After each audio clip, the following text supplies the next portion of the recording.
जी भाई, क्या बात है? बेगम साहिबा, खुदा का वास्ते मेरी कुछ मदद कर दें। 2 दिन से कुछ नहीं खाया। अगर कुछ घर में खाने का पड़ा वो ला के दे दे, मैं वो खा लूंगा। खाने को तो कुछ नहीं पड़ा, मगर तुम सब्र करो, मैं तुम्हें कुछ देती हूँ भूख मिटाने के लिए। बहुत मेहरबानी बेगम साहिबा, अल्लाह आपको बहुत दे। कैनात, दरवाजे में खड़ी क्या कर रही हो? कौन है वहाँ? कोई जरूरतमंद है बेचारा, भूख के मारे बुरा हाल है उसका। क्यों ना हम उसकी कुछ मदद कर दें? कोई जरूरत नहीं है इसकी, तुम जानती नहीं हो इन जैसे लोगों को, ये बड़े नौसरबाज होते हैं। चलो फौरन दरवाजा बंद करो और अंदर आओ, चोर होते हैं ये लोग।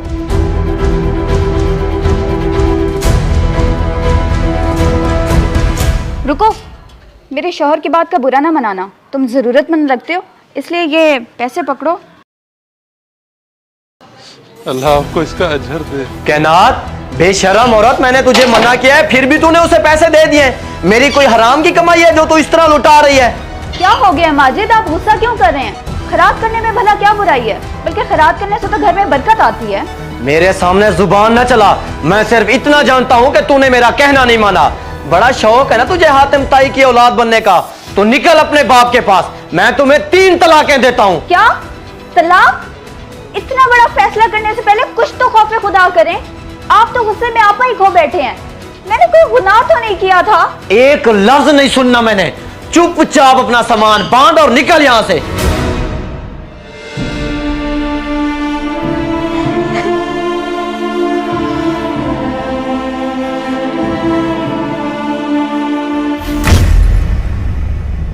मैं सोच भी नहीं सकता था माजिद ऐसी हरकत करेगा। सिर्फ खैरात देने पर इतना बड़ा फैसला सुना दिया। मुझे बड़ा अफसोस हो रहा है उसकी इस सोच पर।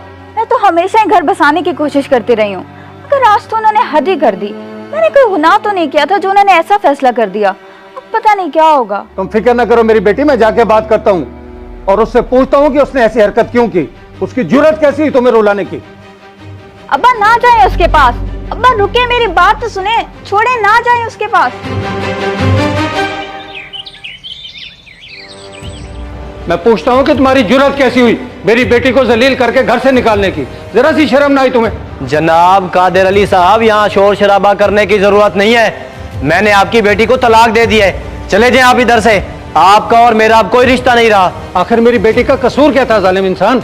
मैंने इतना कर्ज उठा के ये फर्ज अदा किया था, तूने मेरी बेटी की जिंदगी बर्बाद कर दी। उसने अपनी जिंदगी खुद खराब की है। बड़ा शौक था उसे घर के दरवाजे में खड़े होकर अजनबियों से बात करने का। बेगैरत इंसान, बकवास बनकर मैं तेरा मुंह तोड़ दूंगा। ऐसी गलती मत करो, अगर मेरा हाथ उठ गया तो क्या इज्जत रह जाएगी तुम्हारी इस उम्र में। बेहतरी इसी में है कि यहाँ से चलते बनो, इससे पहले कि मैं आपे से बाहर हो जाऊं। अल्लाह की लाठी बेआवाज है, जिस दिन पड़ी ना कहीं के नहीं रहोगे।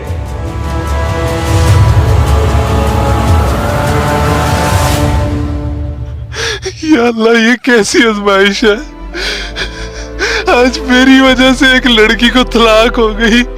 या अल्लाह, मैंने इन 4 पैसों के पीछे उस बेचारी का घर बर्बाद कर दिया। या अल्लाह मुझे माफ कर दे। या अल्लाह मुझे माफ कर दे।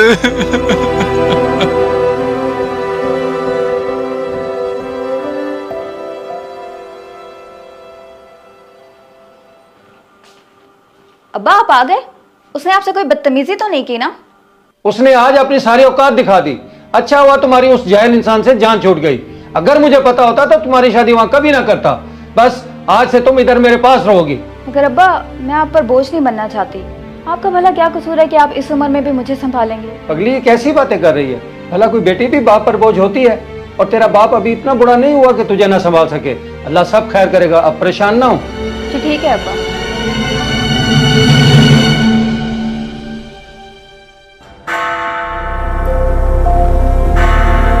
बेटा, सब इंतजामात पूरे हैं ना? वो अभी आते ही होंगे। उम्मीद है तुम्हें ये रिश्ता पसंद आएगा। जी अब्बा, सब तैयार है। अब परेशान ना हो, जो नसीब में होगा वो मिल जाएगा। अल्लाह खैर करेगा। लगता है वो लोग आ गए हैं। आप चाय तैयार करो, मैं उनको अंदर लेके आ रहा हूँ।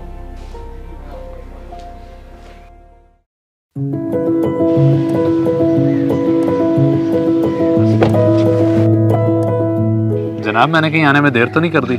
नहीं नहीं, ऐसी कोई बात नहीं, आप वक्त पे आए हैं। आप अंदर चलें, बाकी बातें बैठ कर करते हैं।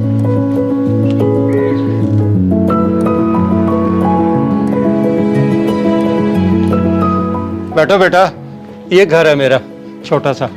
अंकल, छोटा बड़ा कुछ नहीं होता, ये तो बस सोच सोच की बात है। माशाल्लाह बहुत अच्छी सोच के मालिक हो बेटा आप। कैनात बेटा, चाय ले आओ, मेहमान आ गए हैं।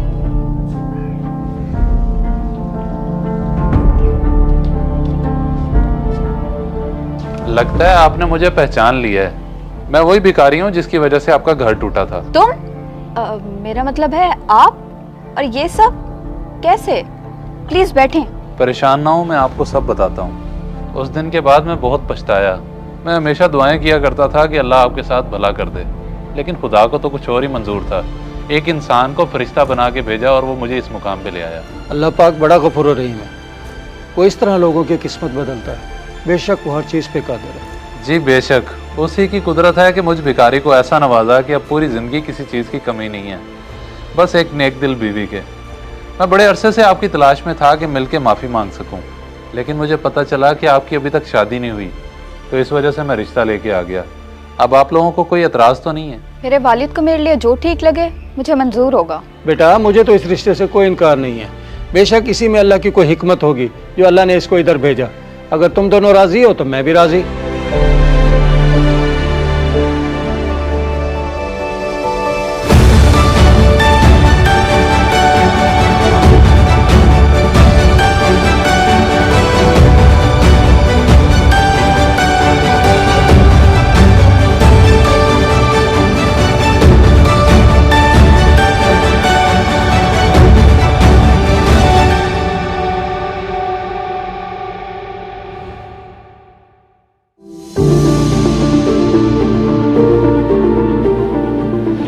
अल्लाह के नाम पे कुछ मदद कर दे, मैं 2 दिन से भूखा हूँ, कुछ नहीं खाया।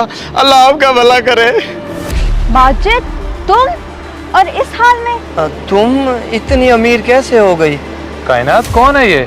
इसे कैसे जानती हो? शरोज ये मेरा साहब का शौहर है। लेकिन माजिद, तुम्हारी ये हालत कैसे हुई? तुम्हारे जाने के बाद मुझे मेरे किए की सजा मिलना शुरू हो गई। घर से बरकत ही उठ गई, मेरे नुकसान होना शुरू हो गए और ऐसा ऐसा करके सब बर्बाद हो गया। मैं इस हालत में पहुंच गया। बहुत बुरा हुआ तुम्हारे साथ। क्या कभी तुमने सोचा कि तुम्हें अपने किए की सजा मिली है? ये तकब्बुर का अंजाम ही तो है। गौर से देखो इनकी तरफ, ये वही भिखारी है जो उस दिन दरवाजे पर आया था और अल्लाह ने इसे तुमसे भी ऊंची जगह पहुंचा दिया। अल्लाहू अकबर, रहम कर मालिक, बेशक तू हर चीज पे कादिर है।